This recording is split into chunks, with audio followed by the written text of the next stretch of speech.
Hello children, welcome to my channel study champion. तो अब हम लोग जो है एक्सरसाइज 1.2 लास्ट वीडियो में आपने देखा होगा, तो सारे क्वेश्चन हमने कर लिया है। अब नेक्स्ट हम देखेंगे एक्सरसाइज 1.3। तो एक्सरसाइज 1.3 का क्वेश्चंस एग्जाम्पल्स देखने से पहले हमें क्या है, इसका इंट्रोडक्शन पार्ट देखते हैं। तो इसका इंट्रोडक्शन पार्ट में है कि मल्टीप्लीकेशन ऑफ इंटीजर्स। तो इंटीजर्स को हम मल्टीप्लाई कैसे करें, पहले हम ये बेसिक समझते हैं, क्योंकि ये एक्सरसाइज जो है 1.3 ये मल्टीप्लिकेशन पे बेस्ड है। तो इसका हम कैसे करेंगे मल्टीप्लिकेशन। तो अगर multiplication of positive and negative integers, अगर हमारे पास दो ऐसे नंबर हैं कि एक जो है पॉजिटिव है और एक नेगेटिव है। जैसे सपोज कीजिए कि हमें एक दिया हुआ है कि एक नंबर है ये +a और दूसरा नंबर हमारे पास है -b। तो इन दोनों को हम मल्टीप्लाई कैसे करें। तो इन दोनों को मल्टीप्लाई करने के लिए हमने क्या किया कि +a और यहाँ पे इंटू को साइन लगाया और यहाँ कर दिया -b। तो अब यहाँ पे देखिए, यहाँ प्लस है यहाँ माइनस है। तो प्लस और माइनस हमने इंट्रोडक्टरी लेक्चर में मैंने इसको आपको बताया था। तो प्लस इंटू माइनस को अगर हम मल्टीप्लाई करेंगे तो रिजल्ट जो आएगा वो माइनस आएगा, और a इंटू बी को हम कर देंगे a इंटू बी। इसी तरह अगर मान लो कि हमने क्या किया कि हमारे पास एक -2 है और एक 4 है, इन दोनों को हम मल्टीप्लाई कर रहे हैं। तो ये -2 ये +4, तो 4 2 जा a इंटू बी 8 और साइन निगेटिव, तो हमारा रिजल्ट आ जाएगा -8। तो इस तरह से हम मल्टीप्लाई करेंगे। तो एक पॉजिटिव और एक निगेटिव अगर है नंबर ऐसा, तो हमारा जो रिजल्टेंट आएगा वो निगेटिव आएगा। अगर इसी तरीके से हम मल्टीप्लिकेशन अब अगर 2 निगेटिव इंटीजर्स करें, नंबर्स करें, अभी और डिटेल में समझते हैं इसको, पूरा आपको क्लियर हो जाएगा। तो अगर दो निगेटिव नंबर है, हमारे पास एक नंबर है -a और दूसरा नंबर है -b, इन दोनों को हमें क्या करना है, मल्टीप्लाई करना है। तो इसका रिजल्ट तो क्या होगा कि इसका रिजल्ट जो है निगेटिव इंटू निगेटिव, ये हमारा हो जाएगा पॉजिटिव, और यहाँ a into B A B. अब एग्जाम्पल अगर ले हम कोई, तो हमने एक नंबर ले लिया -2 और दूसरा हमने ले लिया नंबर -4, इन दोनों का मल्टीप्लाई कर रहे हैं। तो ये क्या हो जाएगा, दोनों का रिजल्ट देखिए a इंटू बी, मतलब 2 इंटू 4 ये हो गया 8, और यहाँ पे माइनस माइनस प्लस, तो +8। यहाँ प्लस लिख दें तो कोई प्रॉब्लम नहीं है, ना लिखें तो भी कोई नहीं, जनरली हम लिखते नहीं है। 8 लिखने का मतलब हुआ कि ये हमारा +8 है। तो इस तरह से दो जब निगेटिव नंबर्स हैं उसको मल्टीप्लाई करेंगे तो रिजल्ट क्या आएगा, पॉजिटिव। एक पॉजिटिव और एक निगेटिव, तो उसका रिजल्ट क्या आएगा, निगेटिव। अब अगर हमारे पास 3 निगेटिव नंबर्स हो, 3 निगेटिव नंबर, तब क्या होगा रिजल्ट। तो हमारे पास होगा कि 3 निगेटिव मतलब कि -a मल्टीप्लाई बाई -b और multiply by -c, 3 negative number. तो 3 निगेटिव नंबर को हम करेंगे तो ये क्या आएगा, हमारे पास इसका रिजल्ट आएगा निगेटिव a.b.c। तो a इंटू बी इंटू सी, मतलब ये हुआ कि अगर हमने -2 -4 और -6 हमने मल्टीप्लाई किया तो 2 4 जा 8 और 8 6 जा 48, तो ये आ जाएगा निगेटिव 48। अब 4 नंबर को अगर हम मल्टीप्लाई करें, तो 4 नंबर को अगर हम मल्टीप्लाई करते हैं, 4 निगेटिव नंबर को, 4 निगेटिव नंबर्स को, तो इसका रिजल्ट जो आएगा -a into -b into -c into -d।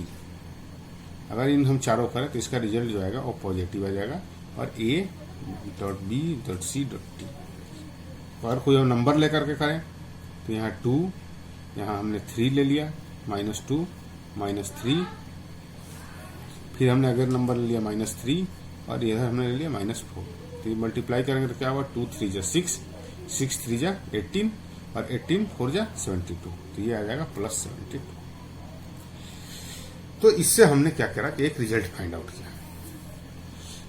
तो रिजल्ट ये फाइंड आउट हुआ कि अगर हम कोई भी ऑड नंबर्स, देखिए यहाँ ऑड नंबर्स था, 1 निगेटिव नंबर, 2 निगेटिव और 3 निगेटिव नंबर, रिजल्टेंट निगेटिव। यहाँ क्या है, एक पॉजिटिव एक निगेटिव, तो यहाँ पे ऑड नंबर ऑफ निगेटिव्स है। तो जब हमारा ऑड नंबर्स ऑफ निगेटिव होगा, odd numbers of negative in multiplication.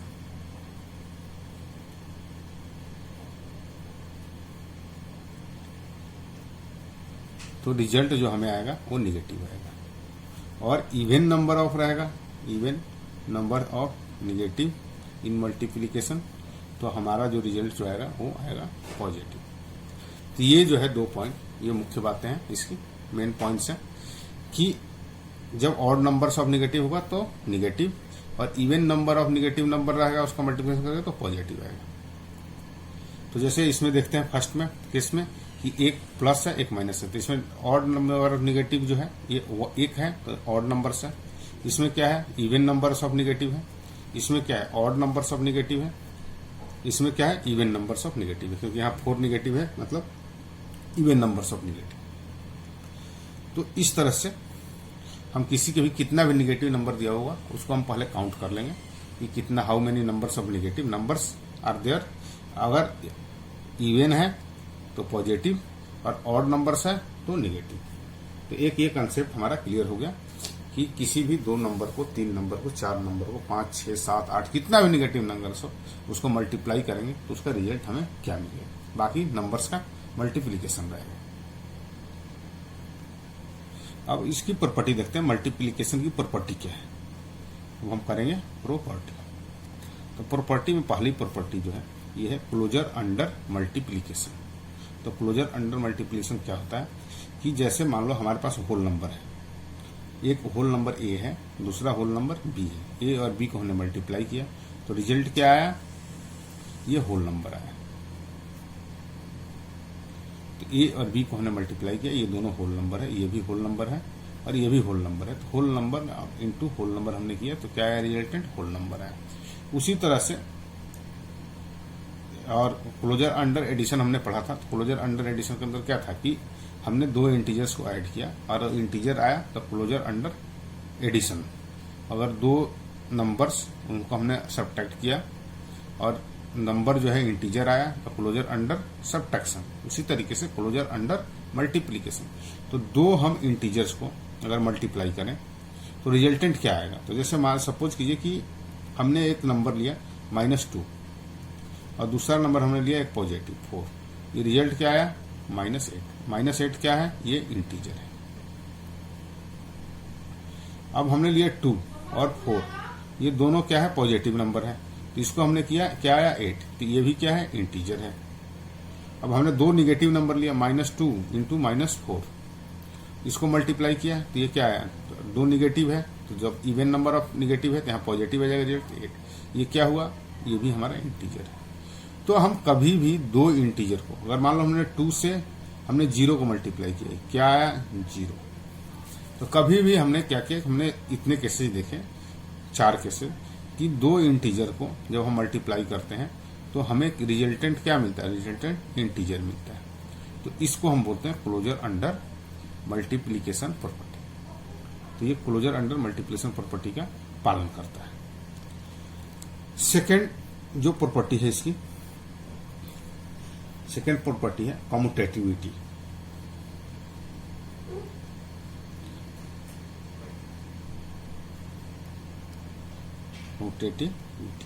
Commutativity property क्या होती है, ये कम्यूटेटिविटी ऑफ मल्टीप्लीकेशन। तो कम्यूटेटिव ऑफ एडिशन जब हमने किया था तो हमने देखा था कि a प्लस बी है, इसको हम लिख सकते हैं b प्लस ए, या a प्लस माइनस बी है तो भी हम इसको लिख सकते हैं -b और +a। इस तरह से हम आपको दिखाने, -b plus a plus b है तो हमने लिख दिया b plus a plus -b है तो -b प्लस a। हम ऐसे इसको इंटरचेंज कर सकते हैं। तो आप मल्टीप्लीकेशन में देखते हैं कि अगर हमने किया a इंटू बी तो इसको भी हम लिख सकते हैं b इंटू ए, या a इंटू अगर हमने -b किया तो भी हम इसको लिख सकते हैं -b इंटू ए। तो इस रूल का मल्टीप्लीकेशन जो है, मल्टीप्लीकेशन ऑफ इंटीजर्स जो है वो फॉलो करता है। तो commutativity of multiplication, commutativity of multiplication rule का ये जो है रूल फॉलो करता है। तो एक रूल हो गया क्लोजर अंडर मल्टीप्लीकेशन, एक हो गया कम्यूटेटिविटी ऑफ मल्टीप्लीकेशन। तो इस दोनों रूल का ये पालन करता है। कि हम अगर इसको हम अगर a इंटू बी लिखते हैं या b इंटू ए लिखें, a इंटू माइनस बी लिखें या माइनस बी इंटू ए लिखें, या minus a into minus B है इस तरह से लिखें, या minus B into minus A लिखें, दोनों में से कैसे भी हम कर सकते हैं, लिख सकते हैं। तो इस रूल को ये फॉलो करता है। उसके बाद क्या है कि multiplication by zero.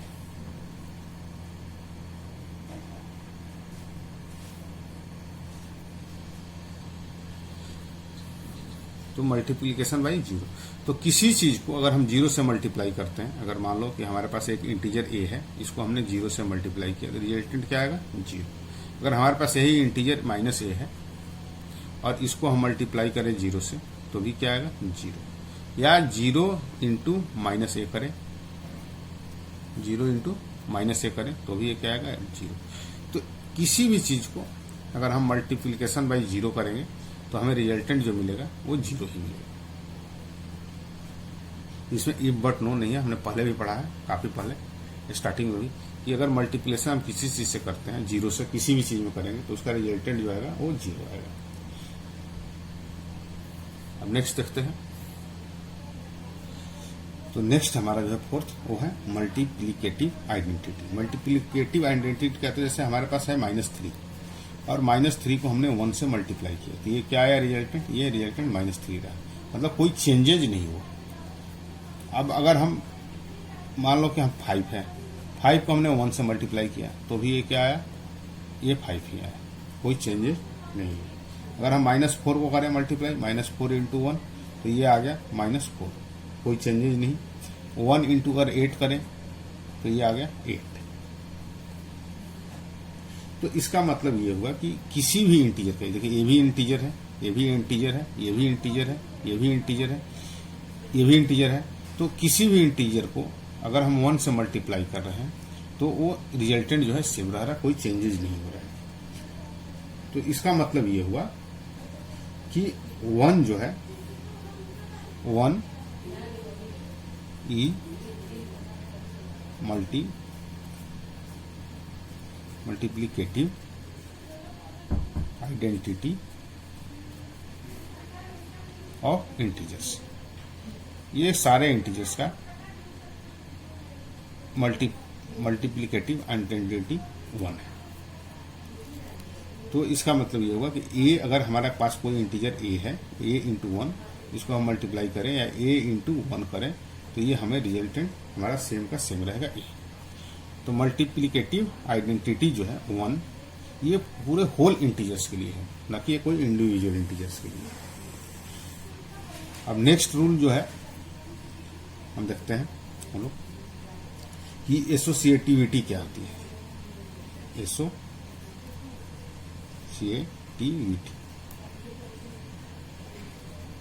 Associativity of multiplication.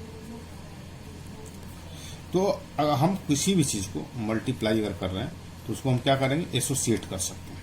Associate करने का मतलब ये हुआ कि जैसे हमारे पास दिया हुआ कि -3 इंटू -2 इंटू -5, तो इसको हम इस तरीके से एसोसिएट कर सकते हैं जैसे हमको जिससे आसान है। अगर हमको लग रहा है कि -2 से -5 भी कर सकते हैं, ऐसा कोई जरूरी नहीं है, ऐसे ही करें। -3 इंटू -5 इंटू -2, मतलब इसको इधर उधर चेंज हम कर सकते हैं।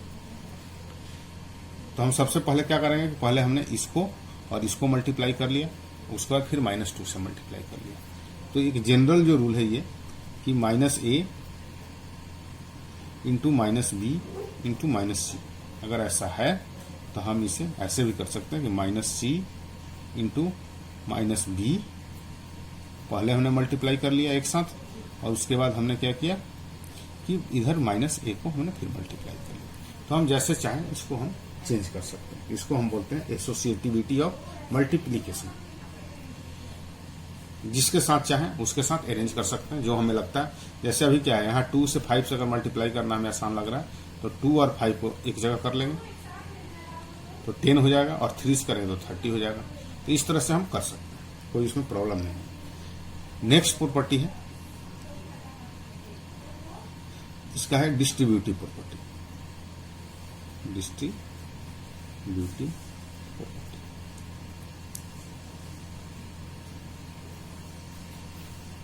डिस्ट्रीब्यूटिव प्रॉपर्टी में क्या है, अगर हमें कोई मल्टीप्लिकेशन दिया, जैसे हमें दिया हुआ 16 इंटू 12, तो हम क्या करेंगे कि किसी को भी डिस्ट्रीब्यूट कर सकते हैं इसमें से। जैसे हमने क्या किया, इसको अगर डिस्ट्रीब्यूट हम करना चाहें तो हम कर सकते हैं 16 इंटू, इसको यहाँ ब्रैकेट में करके 10 प्लस 2। तो इसका मीनिंग ये हो जाएगा कि पहले हम 16 को 10 से मल्टीप्लाई करेंगे, फिर प्लस 16 को हम 2 से मल्टीप्लाई करेंगे। तब अब 16 का 12 का हमें टेबल पता नहीं है, तो हमें मल्टीप्लिकेशन करने में 16 इंटू 12 ऐसे मल्टीप्लाई करना पड़ेगा, 16 इंटू 12। अब ऐसे करने के लिए हमें आसान हो गया, क्योंकि 16 इंटू 10 160 और 16 इंटू 2 32 और ये क्या हो गया 192 हो गया। तो ये हमारा हो गया डिस्ट्रीब्यूटिव प्रॉपर्टी। इसको भी चाहें तो हम डिस्ट्रीब्यूट कर सकते हैं 16 को भी। तो इसका मतलब ये होगा कि यहां अगर हमारे पास ए जो है, ए इसको हमने किस फॉर्म में कर दिया, ए इंटू बी प्लस सी, तो ये हो जाएगा हमारा ए इंटू बी प्लस ए इंटू सी। ए से हमने पहले बी को मल्टीप्लाई किया, फिर ए को हमने सी से मल्टीप्लाई किया और ऐड कर दिया। जैसे देखिए ए को यहाँ से हमने बी से पहले मल्टीप्लाई किया, फिर ए को हमने सी से मल्टीप्लाई किया और इसको ऐड कर दिया। तो इस तरह से हम किसी भी नंबर को अपने कंफर्ट के हिसाब से, जो हमें लगता है कि जिसका मल्टीप्लिकेशन करना हमें आसान है, उस हिसाब से हम इसको डिस्ट्रीब्यूट कर सकते हैं। और ये डिस्ट्रीब्यूट करने का हमें जो है काफी फायदा भी रहेगा। और ऐसे हम कॉमन भी ले सकते हैं कि जैसे अब देखिए कि a इंटू बी है और प्लस a इंटू सी है। तो यहाँ क्या है, a इसमें भी है, a इसमें भी है। तो हमने क्या किया, a यहाँ से कॉमन ले लिया और ये क्या होगा b plus C, B plus सी। तो फिर देखिए ये यही हो गया a इंटू बी प्लस सी। यहाँ इंटू का साइन दे देते हैं, नहीं भी देंगे तो भी मल्टीप्लिकेशन माना जाता है। तो a into B plus C, B plus C को हमने ऐड किया, यही था। इसको हमने a into B, a into C, a into B, a into C को हम a into B plus C के रूप में भी कन्वर्ट करेंगे। जैसे हमें रिक्वायरमेंट होगी वैसा हम कर सकते हैं। तो ये बेसिक्स हमारे रूल थे, जो कि एक्सरसाइज 1.3 करने के लिए पहले जरूरी था कि एक एसोसिएटिव प्रॉपर्टी क्या होता है, डिस्ट्रीब्यूटिव मल्टीप्लिकेटिव आइडेंटिटी। तो ये हमने कर लिया बेसिक्स रूल्स। होप आपको ये रूल्स समझ में आया होगा। और अभी भी अगर कोई डाउट है तो आप कमेंट बॉक्स में कमेंट जरूर डालें। मैं हमेशा बोलता हूँ कि आप कमेंट बॉक्स में कमेंट जरूर डाला करें। और अभी तक आपने चैनल को सब्सक्राइब नहीं किया तो चैनल को सब्सक्राइब जरूर कर लें। तो thanks for watching my channel. और नेक्स्ट वीडियो में हम लोग करेंगे एक्सरसाइज 1.3।